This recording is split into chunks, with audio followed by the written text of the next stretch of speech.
Hi everyone! The lesson I'm going to share with you today from A Course in Miracles Workbook is lesson number 7, which is I See Only the Past. And this lesson particularly was very, very crucial for me to understanding that the concept of time really doesn't exist. It is just an illusion. Spirit can only be here and in the now. And the only reason time exists is because we think it exists. We think the past exists, and we think the future exists. So the lesson asks you to look around you and make statements saying, I only see the past in this bracelet. I only see the past in this plant. I only see the past when I see the sunlight. And that really trips your mind up. What do you mean I'm only seeing the past when I look at that? That's not true. This is a book and this is what it is, right? But when you're looking at a book or when you're looking at something, you're truly only just seeing a past of it. Because when you initially did see it, oftentimes we learn things in our childhood, what a pencil is, what the color red looks like, what the color green looks like.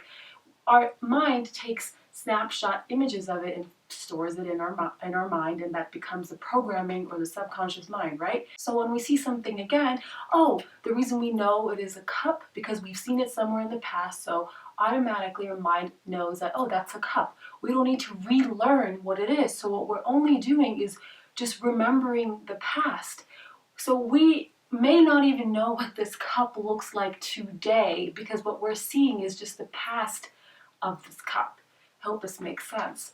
And that's the same thing that goes when you're thinking of your past, what has happened to you, your memories of you in the 5th grade. When you're thinking of those things, your mind is actually blank. There's nothing going on. You're just thinking of things that have happened, but since they're not available right here, right now, there's actually nothing going on in the mind. The mind is completely and totally blank. And that's why it is so hard for the ego to be present, because the ego can only live in the past or live in the future. So when you ask the ego to be available in the present, it doesn't know how, it starts freaking out, it starts distracting you back into the past or into the future. And most people find themselves very, very uncomfortable by remaining present in the now because that is asking them to step outside of their ego and step into their essence of spirit. And a great way to really, really put yourself in the here and now is travel. So for me, when I first moved to Colorado, I went up to this beautiful reservoir that had the most beautiful mountains I'd ever seen in my life, and they brought me to tears. And so when I was driving up to this mountain, my whole entire being went completely still, and I just felt myself get really, really teary-eyed, and the tears started falling.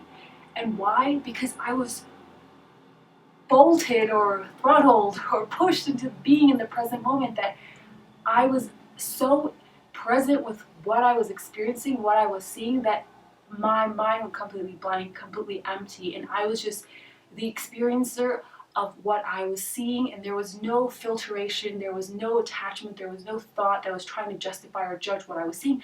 I was fully available and present for what I was seeing, and because of that, I was so moved and my jaw dropped and I was crying because I was so fully aware and alive in the present moment. And that's why people love to travel so much, because it pushes them into the present moment, in the here and now, where all of life can meet you and where you can truly live your life is here and the now. So this lesson is particularly very important. So when you're caught up in something or something is bothering you, or you have this limiting feeling that I'm not good enough, I'm not worthy enough, just say to yourself, I see only the past. That's why this thought is coming up. And in reality, I'm truly, truly worthy. I'm truly, truly good enough, because my thoughts are just thoughts of the past, and there is no past. Life can only be lived here and now. I hope this explanation serves you, and that if you did lesson number 7, tell me how it moved you, what insight you got. Thank you so much for watching. Stay open. My thoughts do not mean anything. And as soon as I said that out loud, I was like, whoa, it just totally made sense.